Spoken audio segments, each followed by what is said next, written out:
Bonjour et bienvenue sur le plateau de Valeurs. À l'occasion de cette 39e édition, j'ai le grand honneur d'accueillir une personne d'une trempe toute particulière, puisqu'elle est chef d'entreprise, ancienne athlète de haut niveau. Je crois qu'elle était championne de France du 400 mètres et membre de l'équipe de France. Et surtout, elle se présente avec audace pour la présidence du syndicat du MEDEF, Mouvement des entreprises de France. Et je souhaiterais connaître la trajectoire de Dominique Carlac. Bonjour Dominique Carlac. Bonjour Mathieu. Et également ce qui sous-tend son implication. Donc pour commencer, cette émission se divise en 3 parties. Hommes, femmes, projet, structure. On va être dans l'humain pour la première partie. Pourriez-vous s'il vous plaît nous indiquer quelles sont les personnalités qui vous accompagnent et comment vous êtes arrivé à cet objectif-là? Alors c'est un alignement de planète. On va dire qu'il y a un alignement de planète extérieur d'abord. Je pense qu'à chaque époque, on a un président du MEDEF. On est dans une nouvelle époque et je pense qu'on peut voir de nouvelles têtes aujourd'hui qui incarnent quelque chose de différent, une attente différente aussi, une diversité également. Et c'est vrai que la singularité de ma candidature, le fait d'être la seule femme, a beaucoup marqué les esprits. Mais ce n'est pas seulement cette singularité que j'incarne. J'incarne bien sûr la possibilité de la diversité de s'exprimer, mais j'incarne également des convictions profondes.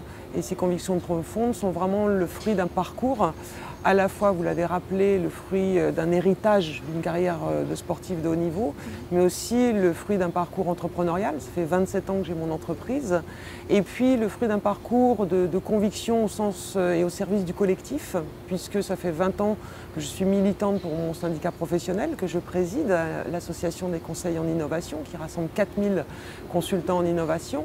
Mais c'est également, enfin, le fruit d'un engagement profond, sérieux, réel et sincère pour la maison MEDEF, puisque ça fait 5 ans que je préside 2 commissions nationales au sein du MEDEF et j'ai voulu poursuivre l'aventure en ayant peut-être une influence plus large que les 2 commissions que j'ai présidées. C'est dur de vous couper, hein. Oui, bon, ouais. Okay, j'avais fini là. DSC Consultant, qu'est-ce que c'est comme entreprise?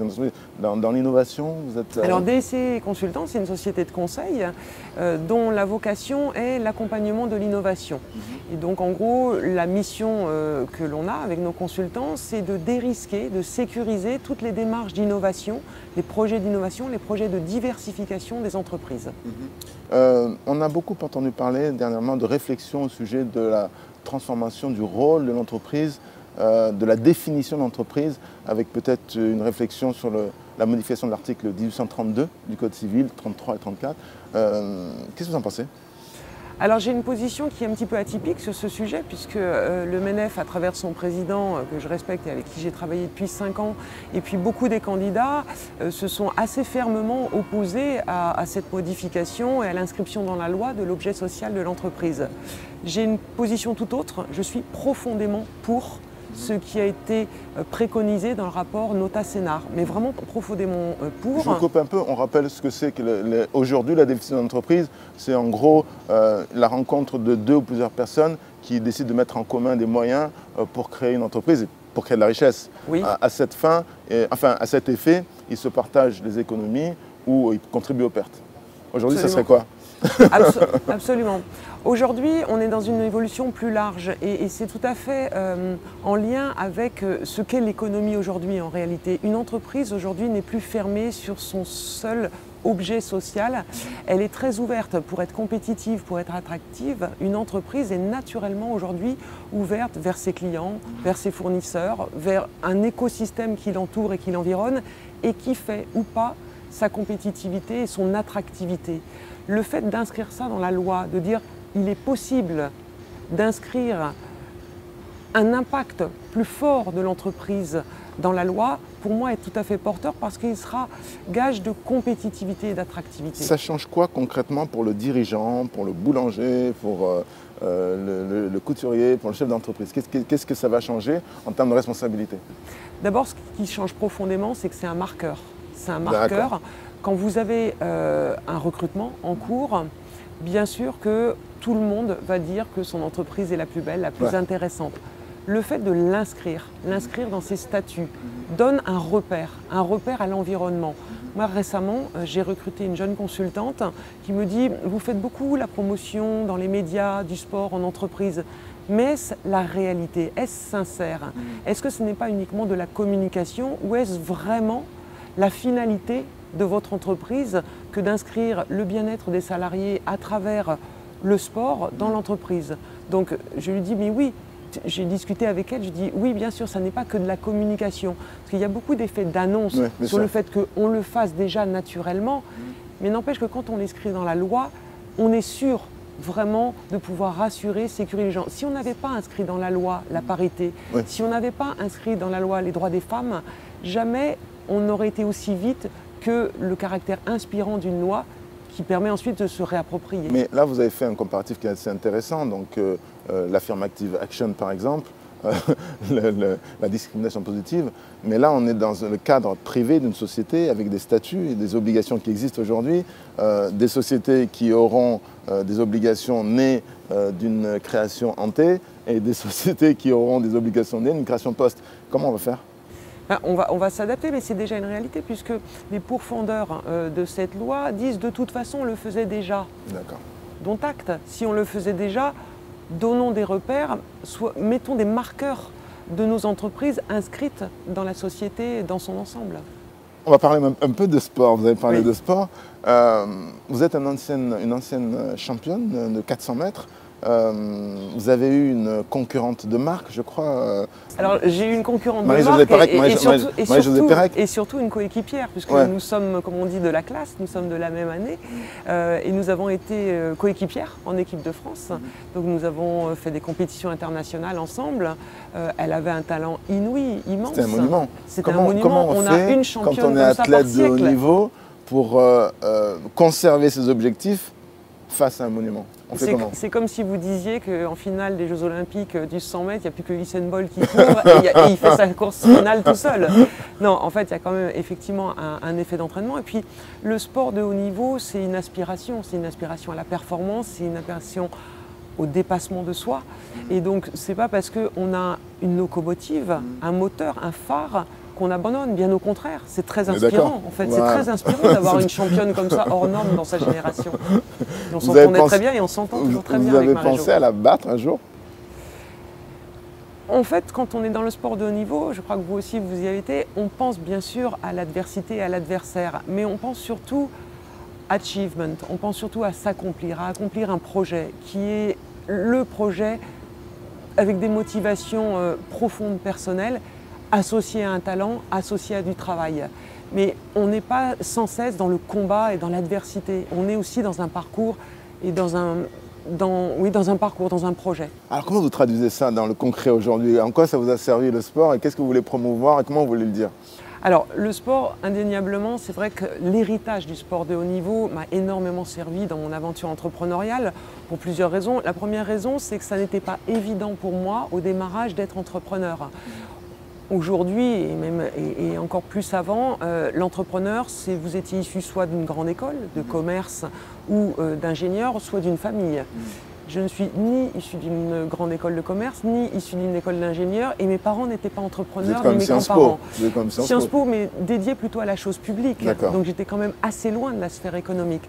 Et pourtant, cet héritage du sport de haut niveau m'a vraiment beaucoup servi. Pourquoi? Pour essentiellement deux raisons. La première, c'est que quand vous êtes dans le sport de haut niveau, vous êtes dans la programmation de la performance. Et une entreprise, vous êtes également dans la programmation, dans la planification, dans la stratégie de la performance. C'est naturel. Et ça ne s'apprend pas à l'école, même dans une école de commerce. Et dans l'optimisme, et c'est le deuxième point, effectivement, de l'héritage sportif, c'est que vous avez bien évidemment l'envie du succès. Quand vous êtes athlète, vous avez envie de gagner, vous avez l'envie du succès. Mais vous avez à côté, et vous vivez très bien avec ça, la possibilité de l'échec. Et en fait, l'entrepreneuriat, c'est ça. C'est la combinaison assez harmonieuse et assez vertueuse de l'envie de réussir, l'envie du succès et la possibilité de l'échec, mais qui ne vous paralyse pas, qui vous fait vous lever tous les matins pour aller au stade, comme vous fait lever tous les matins pour aller au bureau et à défaut de conquérir le monde, au moins conquérir vos clients. Et qui vous apprend à vous relever éventuellement si vous tombez. Absolument, absolument. C'est naturel, c'est normal. Je ne vais pas dire banal, mais c'est normal de se dire il va y avoir des moments difficiles, il va y avoir des grands rendez-vous. Je ne serai pas toujours au rendez-vous et pour autant il y a un chemin à tracer. Et alors aujourd'hui, on vous assigne, vous êtes assigné toute seule d'ailleurs, une tâche, celle de diriger une commission, je crois, du MEDEF. Oui. Donc qu'est-ce qu'elle fait cette commission et comment est-ce que vous arrivez à persuader des gens qui sont plutôt costard-cravate à chausser des crampons ou des tennis pour aller faire du sport? Alors, d'abord, ce n'est pas aujourd'hui, c'est depuis 5 ans, puisque j'ai pris la présidence du comité sport du MEDEF il y a 5 ans.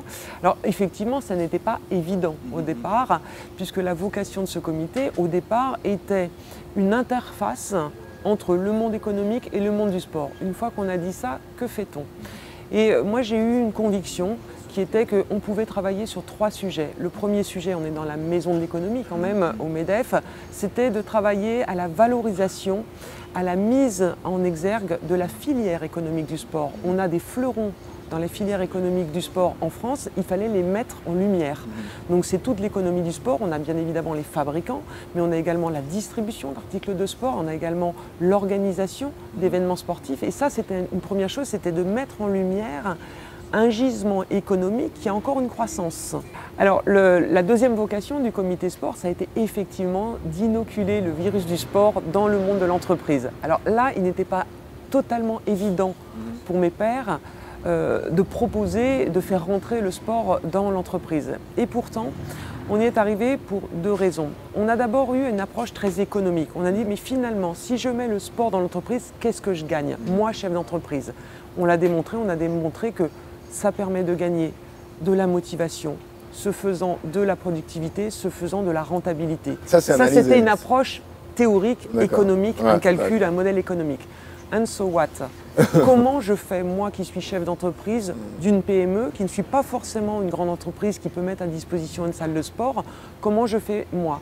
La deuxième chose, ça a été l'exemplarité. C'est de dire, faites des enquêtes auprès de vos salariés. Ils ont envie de quoi? Et vous verrez qu'ils n'ont pas forcément envie d'avoir une salle de sport chez eux. Ils ont simplement envie qu'on leur accorde un peu de bien-être, un peu d'activité physique et qu'il y ait un effet d'entraînement global en mode projet dans l'entreprise. Chez nous, chez DSC Consultants, on l'a mis en place à travers un programme qu'on a appelé DNC Coach et qui, soutient les collaborateurs qui sont engagés dans des courses caritatives d'y participer, on les soutient. Et puis deuxièmement, on fait venir un coach 2 fois par semaine dans la salle de réunion qu'on transforme en salle de sport et qui permet, pendant le temps de travail, aux collaborateurs de s'épanouir, de respirer et puis de revenir ensuite au travail motivés, contents d'avoir pu faire quelque chose autrement avec leurs collègues. Avec ou sans douche dans l'entreprise? Alors, chez nous, aujourd'hui, depuis lundi, avec douche, parce que nous avons déménagé et donc nous avons installé 2 douches. Et bien évidemment, un des freins majeurs, c'est la douche qui n'existe pas. Alors après, il y a des façons de contourner l'obstacle. C'est de proposer sur la fin de journée des activités physiques et sportives en disant la dernière heure, plutôt que d'être devant le PC, on va faire du sport et puis ensuite on rentrera à la maison. Le 3e sujet du comité sport du MEDEF, c'était de faire rentrer le monde économique dans la gouvernance du sport. Et là, j'ai vraiment une grande fierté personnelle, c'est que quand j'ai pris la présidence du comité sport, il a fallu d'abord convaincre que la candidature des Jeux Olympiques 2024 était une bonne idée pour la France de présenter Paris à cette candidature. Et donc j'ai été très heureuse d'abord de convaincre le fait que c'était vecteur de compétitivité, de rayonnement pour notre pays, y compris pour la sphère économique. Et évidemment, la grande satisfaction à titre, je dirais, professionnel, militant et personnel, c'était d'être à Lima le 13 septembre 2017. Vous étiez à Lima au Pérou. J'étais à Lima et ça permettait d'incarner réellement la présence du monde économique aux côtés du monde sportif et du monde politique pour soutenir ce projet national. Au-delà de Lima, est-ce que vous serez active pour l'organisation de Paris 2024 et comment? Oui, on sera actif, on sera très actif à travers deux choses. D'abord, nous siégeons dans les instances de gouvernance de Paris 2024, puisque nous siégeons d'abord au COJO, puisque nous avons une place au conseil d'administration. Et puis, je siège... COJO, pour le comité olympique des Jeux Olympiques. Comité d'organisation des Jeux Olympiques. Et puis, nous siégeons également à la Solideo, qui est la société de livraison des ouvrages olympiques, c'est-à-dire ce qui va rester après les 15 jours de compétition, le solide. Ce qui fait souvent polémique. Absolument. Et c'est très important que le monde économique soit. Donc je siège au conseil d'administration de la Solideo. C'est très important parce qu'il faut vraiment qu'on fasse des jeux irréprochables, qui soient vraiment porteurs pour notre économie et qu'on ne fasse pas ce qu'on appelle communément dans les grands événements sportifs des éléphants blancs. C'est-à-dire on construit des choses qui ne servent à rien ensuite et qui coûtent. Là, on aura à cœur, en siégeant à la Solideo, d'avoir des ouvrages qui vont bien sûr servir à la livraison des Jeux Olympiques, mais surtout qui vont servir à la société française et à l'économie française. Dans le dernier temps doit être consacré à ce projet qui est le vôtre, donc la conquête, j'espère pour vous, de la présidence du MEDEF. D'abord, quel est le legs de Pierre Gattaz et comment imaginez-vous le MEDEF dans 5 ans? Je crois que c'est des mandats de 5 ans. Oui, c'est des mandats de 5 ans, oui. Le legs de Pierre Gattaz, Pierre Gattaz a eu un slogan à son arrivée, c'est un MEDEF de combat. Il arrivait dans un pouvoir exécutif qui n'était pas forcément pro-entreprise, en tout cas pour lequel ça n'était pas la priorité. Il a fallu imposer dans le dialogue avec le gouvernement la place des entreprises, la place de l'économie et de l'intérêt de l'économie, des employeurs, des entreprises pour la société française. Donc le legs que laisse Pierre Gattaz, c'est d'avoir vraiment installé l'utilité des entreprises dans la société qui n'est pas uniquement pour les entreprises elles-mêmes. Alors maintenant, il faut aller plus loin.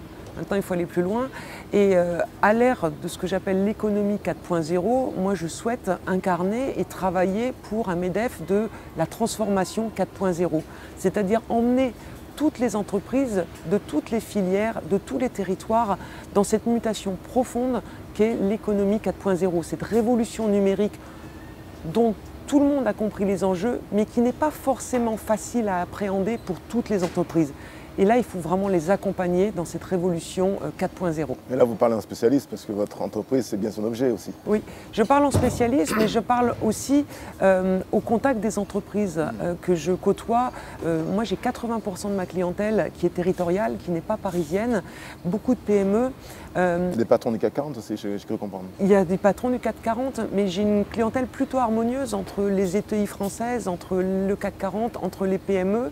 ETI, entreprise de taille intermédiaire, Absolument. Petites et moyennes entreprises. Attention, hein, il faut s'adresser. Oui, on jargonne quand on est dans le monde économique. Mais oui, en effet, donc c'est extrêmement important d'accompagner ces entreprises dans cette révolution numérique et dans cette révolution 4.0 parce que je ne veux pas, à titre personnel, qu'il y ait des laissés pour compte de cette révolution numérique. Je ne veux pas qu'il y ait des générations sacrifiées d'entrepreneurs qui passent à côté. Pourquoi? Parce que c'est un sujet mondial.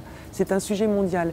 Et peut-être que d'autres pays seront plus agiles. Et en tout cas, on fait déjà face à d'autres pays qui sont plus protectionnistes d'un côté, qui font du dumping de l'autre. Notre seule chance, c'est de donner de l'agilité à nos entreprises sur un nouveau modèle de développement, de compétitivité, d'attractivité. C'est pour ça que j'aimerais pouvoir diriger, présider le MEDEF. En tout cas, Pierre Gattaz doit être content, lui qui souhaitait, je pense ardemment, qu'une femme se présente à cette candidature. Pour terminer, est-ce que vous pourriez nous indiquer quelles sont les valeurs qui sous-tendent votre action en règle générale? Peut-être des valeurs du 400 mètres. Alors, les valeurs qui soutiennent mon action en général sont doubles. C'est d'abord un profond sens de l'engagement et de me rendre utile. C'est vraiment quelque chose qui est chevillé au corps. Bien évidemment que ma carrière sportive m'a aidé au quotidien et très jeune à travailler les valeurs d'engagement. Et puis la deuxième valeur qui me tient vraiment au corps, c'est la fierté de la responsabilité. Vraiment la fierté d'engager et d'être responsable de quelque chose dans ma vie professionnelle, dans ma vie personnelle. Dominique Carlac, merci infiniment. J'ai l'honneur de vous défier pour un 200 mètres peut-être. Merci.